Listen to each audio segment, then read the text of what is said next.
So hey guys welcome back to a new video on RS play super. Luffy और Roger, जब मैं इन दोनों का नाम लेता हूँ तो मुझे पता है आप दोनों के दिमाग में क्या आता है। Pirate king, straw hat and the undying will of finding the one piece. ये दोनों ही कैरेक्टर्स इतने ज्यादा सिमिलर है कि कई बार लोग ये मिस्टेक कर लेते हैं कि लूफी रीइंकार्नेशन है रॉजर का। वो सोचते हैं कि एक नया रॉजर पैदा हुआ है जो कि जाके वन पीस को खोजने वाला है। ऑल्दो ऐसा है नहीं, बट हाँ इन दोनों कैरेक्टर्स में काफी ज्यादा similarity through out the series आपको देखने को मिलती है। इन दोनों के हैट से लेके ड्रीम से लेके बहुत बड़े बड़े कांड भी काफी हद तक सिमिलर है। लेकिन सिर्फ ऐसा ही नहीं है, इन दोनों कैरेक्टर्स में काफी बड़ा डिफरेंस है जो कि आपको शायद नहीं पता होगा। और आज के इस वीडियो में हम इन्हीं सारे टॉपिक्स के ऊपर बात करने वाले हैं। सो बिना टाइम वेस्ट किए जेंटली भाई इंट्रो लगा दो।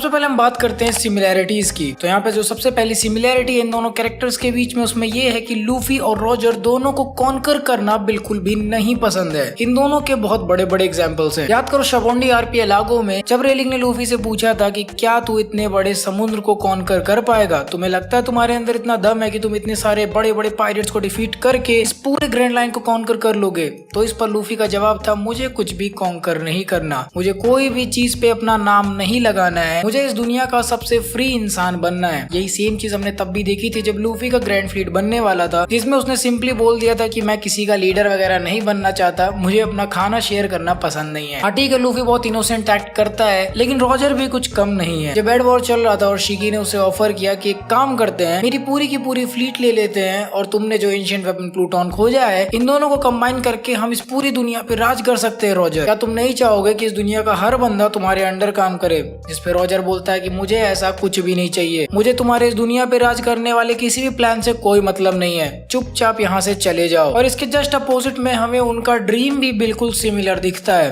आपको अगर यामाटो वाला एपिसोड याद हो जहाँ यामाटो पास्ट में एस से मिलती है, तो उस टाइम पर यामाटो ने ओडेन का लॉग बुक पढ़ा हुआ था और उस लॉग बुक में रॉजर का ट्रू ड्रीम लिखा हुआ था। जब एस लूफी के ड्रीम के बारे में यामाटो को बताता है तो यामाटो वो चीज सुन के बिल्कुल शॉक हो जाती है, क्योंकि दोनों का ड्रीम एग्जैक्टली सेम था। अभी ये भी वन ऑफ द मिस्ट्री है वन पीस का, बट हाँ ये बात भी दिखाती है कि रॉजर और लूफी कितने सिमिलर हैं in terms of their thinking. Point number 2, both have D in their names. ये तो लिटरली सबसे बड़ी सिमिलरिटी है जो कि आपको हमेशा देखने को मिल जाएगी। जब मैंने पहली बार इस बंदे का नाम सुना था बैक इन लॉकडाउन, जहाँ पे इसका ट्रू नाम रिवील हुआ था कि इसका नाम गोल्ड डी रॉजर है, ना कि गोल्ड रॉजर, तो ये चीज मैं सुन के शॉक हो गया था, क्योंकि लूफी का भी नाम मंकी डी लूफी था and similarly Roger has also a D in his name. तो उस पॉइंट पर तो मुझे ये लग रहा था कि इन दोनों कैरेक्टर्स के बीच में कोई रिलेशन है। शायद ऐसा भी हो सकता है कि लूफी इसी का बच्चा हो, जो कि हमें अभी तक रिवील नहीं किया गया है, ऑल्दो ऐसा नहीं था। बट हाँ इन दोनों का नाम बहुत ज्यादा सिमिलर था और जितने भी डी कैटेगरी के लोग हैं उन्होंने बहुत ही सिमिलर टाइप के काम किए हैं, फिर चाहे आप किसी को भी उठा लो। रॉक्स डी ज़ीबैक जो कि इस दुनिया के सबसे स्ट्रॉन्गेस्ट पायरेट्स का क्रू लेके चलता था, मार्शल डी टीथ जो कि लिटरली 2 डेविल फूड्स अपने अंदर रखता है, Trafalgar D Waterloo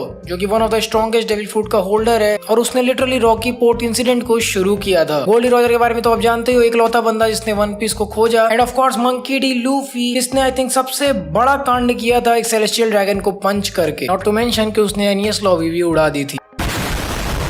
I think Luffy ने कुछ ज्यादा ही बड़े कांड किए हैं। And that brings us to one more similarity of these two characters and the point number 3 कि इन दोनों कैरेक्टर्स के पास सेम स्ट्रॉ हैट है। ये दोनों ही कैरेक्टर्स बहुत इंपॉर्टेंट है पूरे सीरीज के लिए और इनकी हर एक चीज भी बहुत इंपॉर्टेंट है पूरे सीरीज के लिए, फिर चाहे वो रॉजर की स्वॉर्ड हो या फिर रॉजर की hat. Straw hat One Piece का सबसे यूनिक ऑब्जेक्ट है। It is the only thing जिस वजह से हम इस एनिमे को यूनिकली आइडेंटिफाई करते हैं। अगर हम एनिमे के टाइमलाइन के हिसाब से बात करें तो स्ट्रॉ हैट एक लेगेसी है जो कि सबसे पहले रॉजर के पास थी, फिर रॉजर ने वो स्ट्रॉ हैट शैंक्स को दे दी और फिर शैंक्स ने लूफी को। बट शैंक्स ने स्ट्रॉ हैट को ऐसे ही नहीं दे दिया था। जब लूफी ने कुछ ऐसे शब्द बोले कि शैंक्स को लगा कि हाँ ये बंदा रॉजर की लेगेसी को कैरी कर सकता है, ये बंदा काबिल है इस स्ट्रॉ हैट को पहनने के और may be better than Roger बन सकता है या फिर बेटर देन शैंक्स बन सकता है, तब जाके शैंक्स ने वो लेजेंडरी मोमेंट बनाया जिसको देख के हम सभी लोग पागल हो गए थे। स्ट्रॉ हैट की लेगेसी यहीं पर खत्म नहीं होती है। हमने ड्रेसरोसा आर्क में डोफ्लामिंगो से सुना था कि मरी जॉयस में कोई नेचुरल ट्रेजर छुपा हुआ है और फिर हमें रेवरी के टाइम पर एक फ्रोजन रूम में स्ट्रॉ हैट दिखाई जाती है जो कि एक्चुअली बहुत बड़ी है। इतनी बड़ी स्ट्रॉ हैट थी कि मैं भी देख के शॉक हो गया और वहीं से इतनी सारी फैन थ्योरीज निकली कि हो सकता हो ये जॉय बॉय की हैट हो सकता हो यही ओरिजिनल हैट हो जिसमें से इस छोटे हैट को बनाया गया है, या फिर जॉय बॉय एक जायंट था जो कि इस हैट को यूज करता था। ऐसे कई सारी फैन थ्योरीज निकल कर आए एंड काफी हद तक इसकी पॉसिबिलिटी है कि वो हैट एक्चुअली में जॉय बॉय की हो सकती है। चलो ठीक है, ये सब सुनने के बाद तुम लोग बोल रहे होगे यार ठीक है टिंकू भैया कुछ ऐसा बताओ यार, जो कि लंबे टाइम से एस्टैब्लिश किया हो, जो कि एक्चुअली में बहुत यूनिक दिखे। ये सब तो थ्रू आउट द सीरीज देखी है। तो यहाँ पर मैं तुम्हारे सामने रिवील करना चाहूंगा point number 4, that is voice of all things. हमने फिशमैन आइलैंड आर्क में देखा था कि लूफी जब नोहा को डिस्ट्रॉय कर रहा होता है तब वो कई सारे सी किंग्स की आवाज सुन पाता है, जहाँ पर वो लोग उससे बोल रहे होते हैं कि इसको डिस्ट्रॉय नहीं करो। और ऐसा सिमिलर इंसिडेंट हुआ था रॉजर के साथ जब वो पहली बार फिशमैन आइलैंड पर गया था। वो इन सी किंग्स की वॉइसेस को सेंस कर पा रहा था, ऑल्दो उसका ज्यादा इंटरेक्शन नहीं हुआ उन लोगों से। और सी किंग्स को छोड़ दे तो लूफी और रॉजर का इंटरेक्शन जुनीशा के साथ भी हो चुका है। और साथ ही साथ हमने ये भी देखा है कि जितने भी क्रीचर्स एग्जिस्ट करते हैं वन पीस में, जैसे कि फिशमैन आइलैंड पर वो शुरू में या फिर अलाबास्ता में पेंगुइन्स, वो उन सभी को इजीली टेम कर पाता है। उसकी कॉन्करर्स आके तो इस चीज में रिस्पॉन्सिबल है ही, but throughout the series हमने यही देखा है कि Luffy mostly voice of all things को लिविंग थिंग्स के साथ ही इंटरेक्ट कर पाता है। वॉइस ऑफ ऑल थिंग्स एक बहुत ही यूनिक एबिलिटी, क्योंकि इसको सीरीज में सिर्फ 5 लोग यूज कर सकते हैं, इसमें से 2 लोग अब इस दुनिया में नहीं रहे, रॉजर और ओडेन वो लोग जो कि मर चुके हैं। और इन दोनों के अलावा मोमोनोसुके, लूफी और 3 आई ट्राइब भी है जो कि वॉइस ऑफ ऑल थिंग्स का यूज कर सकते हैं। 3 आई ट्राइब की अगर मैं बात करूँ तो शार्लेट पुडिंग एक लौती ऐसी है जो कि एग्जिस्ट करती है अभी के लिए, और अगर इंसानों को इग्नोर कर दे तो सिर्फ जुनीशा ही बचा है। तो ये एक्चुअली बहुत ही यूनिक एबिलिटी है, जहाँ पर कॉन्करर्स आके तो फिर भी 10 से भी ज्यादा लोगों के पास है, but voice of all things ज्यादा लोग नहीं यूज कर पाते, नॉट इवन गार। एंड इसी से ही हम अगले पॉइंट पे आते हैं, दैट इज हाओ शुकु नो हाकी। हाओ शुकु हाकी throughout the new world बहुत सारे लोग यूज कर सकते हैं। डोफ्लामिंगो है, काइडो है, और भी कई सारे कैरेक्टर्स है जो कि यूज कर सकते हैं। बट रॉजर और लूफी दोनों ही एडवांस कॉन्करर्स हाकी यूज करने के केपेबल थे। वन पीस में इतने सारे कैरेक्टर्स एग्जिस्ट करते हैं, बट फिर भी हाओ शुकु हाकी सिर्फ कुछ ही लोग यूज कर सकते हैं, और उनमें से भी कुछ चुनिंदा लोग ही एडवांस कॉन्करर्स हाकी को यूज कर सकते हैं। एडवांस वर्जन तो ऐसा है कि जिसे काटाकुरी तक भी नहीं यूज कर सकता, और एक किलिंग एबिलिटी ऐसी है जो कि सिर्फ अभी तक शैंक्स यूज कर सकता है। लेकिन फिर भी रॉजर और लूफी इस चीज को शेयर करते इस एबिलिटी को शेयर करते हैं। Unlike armament and observation hockey, हाओ शुकु हाकी ट्रेनिंग से नहीं आती, ये यूजर के विल पे डिपेंड करती है। बेसिकली आप जब पैदा हुए हो तभी डिसाइड हो चुका है कि क्या आप हाओ शुकु हाकी यूजर बनोगे या नहीं। पॉइंट नंबर 6, कुछ ऐसे शब्द जो कि रॉजर और लूफी के अलावा आज तक इस दुनिया में कोई भी नहीं बोला। हम सब जानते हैं कि लूफी का ड्रीम पायरेट किंग बनना है, बट मुझे लगता है कि ओडा सेंसे हम सभी को प्यार से चूतिया बना रहे हैं।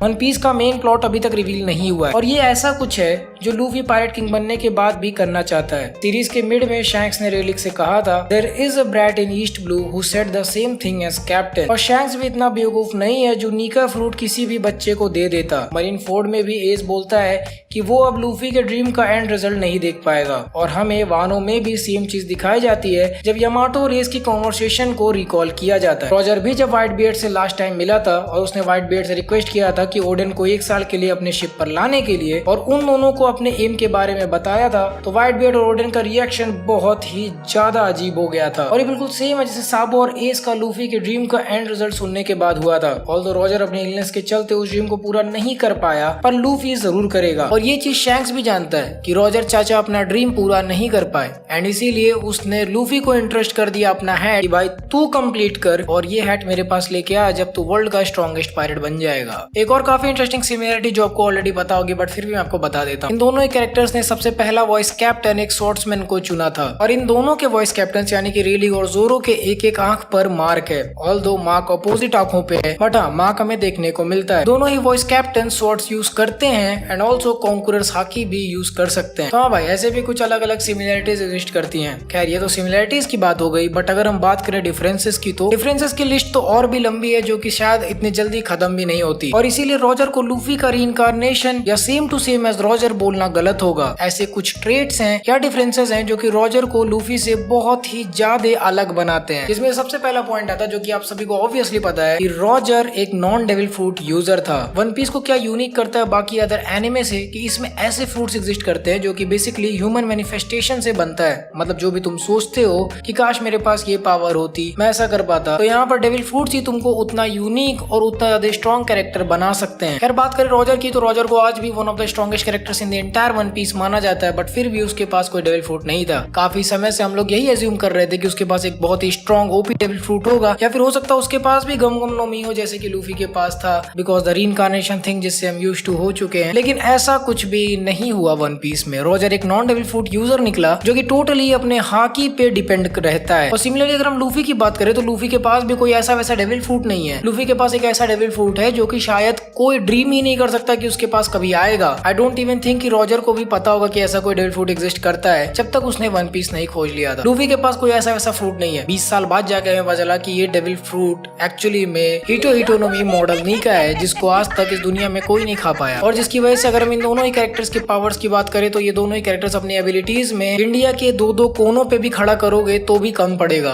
एंड इन्हीं चीजों से हम पॉइंट नंबर 2 पे आते हैं कि रॉजर कभी भी किसी फाइट से नहीं भागा। गोल्डी रॉजर इतना स्ट्रॉन्ग था कि वो कभी फाइट से नहीं डरता था। हम लोग व्हाइट बियर्ड और गाब को रॉजर से इक्वल मान सकते हैं, बट वो भी कभी रॉजर को डिफीट नहीं कर पाए। The only time when Roger needed the help from someone else, जब गॉड वैली इंसिडेंट हुआ था। रॉजर रॉक डिजीवेक को तो 1 वर्सेस 1 में शायद हरा देता, बट रॉक पायरेट्स में white beard, big mom, Kaido और शिकी जैसे मॉन्स्टर्स भी थे, और तब रॉजर ने गाब की हेल्प ली थी। लेकिन उस भयंकर फाइट से भी रॉजर नहीं भागा। और यही सेम ट्रेट उसके बेटे एस में भी था। एस को भी कहीं ना कहीं पता था कि ब्लैक बियर्ड उस टाइम पर उससे ज्यादा स्ट्रॉन्ग है, बट वो उस फाइट से भागा नहीं और उसने फाइट ली बिल्कुल सेम लाइक रॉजर। एंड यही प्राइड रीजन है कि एस आगे चल के डिफीट हो गया। यहाँ पर रॉजर के पास सालों का एक्सपीरियंस था, काफी स्ट्रॉन्ग कॉन्करर्स हाकी थी, काफी ज्यादा स्ट्रॉन्ग लोगों से उसने फाइट की थी। वहीं पर एस ने ऐसा कुछ खास एक्सपीरियंस अभी तक नहीं किया था। वो स्ट्रॉन्ग था, सेकंड डिवीजन कमांडर था, बट इतना भी स्ट्रॉन्ग नहीं था कि लिटरली ब्लैक बियर्ड को हरा पाता। या फिर हम ले लें अकाइनो को, जिसकी वजह से हमने एस को खो दिया। इसीलिए ऐसा बोला जाता है कि प्राइड रखो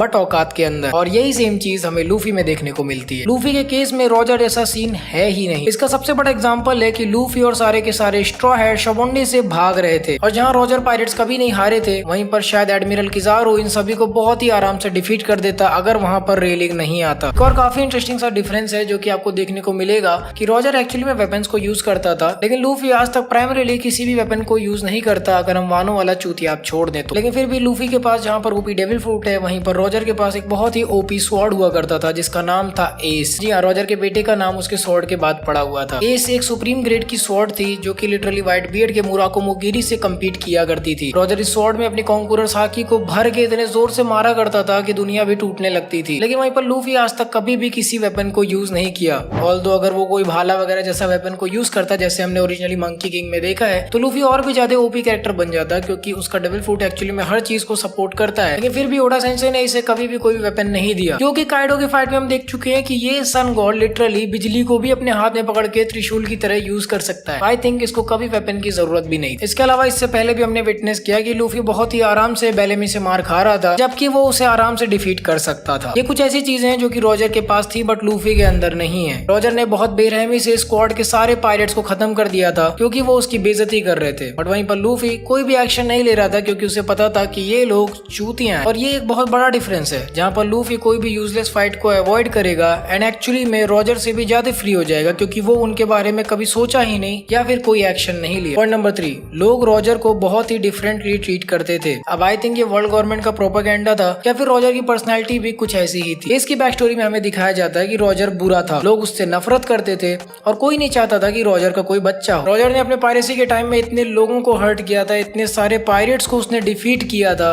स्क्वाड के पूरे क्रू को भी मार डाला था, जिसकी वजह से लोग उससे बहुत ज्यादा हेट करते थे। कोई भी नहीं चाहता था कि कोई और रॉजर जैसा इस दुनिया में कभी पैदा हो जाए, जिसकी वजह से आगे चल के एस भी उससे बहुत ज्यादा हेट करने लगा। एंड वहीं पर अगर हम लूफी की बात करें तो मुझे याद है जब स्टार्टिंग के एपिसोड्स में लूफी ने जोरो को छुड़ा के उस आइलैंड से निकला था तो वहाँ के ऑफिसर्स तक लूफी को सलाम ठोक रहे थे। लूफी आज तक जिस भी आइलैंड पर गया शायद ही ऐसा हुआ कि वहाँ पर उसने दोस्त और अलायंस ना बनाए हों, except for thriller Bagh, but वहाँ पर भी उसने काफी सारे नए दोस्त बनाए थे। वानो में जाने के बाद तो उसने पूरी सीरीज के स्ट्रॉन्गेस्ट स्वॉर्ड्समैन को भी अपने साइड में कर लिया है। एंड ये चीज इवन मीहॉक भी एडमिट करता है कि ये बंदा जहाँ जाता है वहाँ पर ये लोगों को इम्प्रेस कर पाता है। इसके अलावा अगर हम कुछ छोटे डिफरेंसेस की बात करें जो कि डेली बेसिस पे देखने को आपको मिलेंगी, तो वो ऐसा था कि रॉजर न्यूज पढ़ता था, वो खुद को अपडेटेड रखता था और थोड़ा स्मार्ट दिखता था as compared to Luffy. But वहीं पर लूफी को इन सभी चीजों से कोई मतलब नहीं है। उसने लिटरली कई पॉनिगल्फ्स के बारे में भी जानना उतना ज्यादा जरूरी नहीं समझा, जबकि वही चीजें उसको वन पीस की तरफ लेके जाएंगी। रॉजर को जब धीरे धीरे वन पीस की एग्जिस्टेंस के बारे में पता चलने लगा तो वन पीस को इसलिए खोजा था क्योंकि वो पूरी दुनिया को उलट पलट कर देगी। बट लूफी को पायरेट किंग इसलिए बनना है क्योंकि वो उस दुनिया का सबसे फ्री मैन रहना चाहता है। और अगर वॉइस ऑफ ऑल थिंग्स की बात करें तो रॉजर उसको प्रॉपर्ली कंट्रोल कर पाता था, जहाँ पे वो कुछ हद तक पॉनिग्लिफ्स को भी सुन पाता था और जिसकी वजह से वो अपने गोल्स के और ज्यादा करीब पहुंचता गया। लेकिन लूफी को शायद ही अपनी इस एबिलिटी के बारे में उतना ज्यादा पता है एंड उसे कोई फर्क भी नहीं पड़ता कि वो इस एबिलिटी को यूज कर पाए या नहीं। और जैसा कि आप सभी लोग को पता है कि रॉजर को को मरीन्स को पीटने में बहुत ज्यादा मजा आता था। वो काफी चाव से इन्हें पकड़ के पीटा करता था,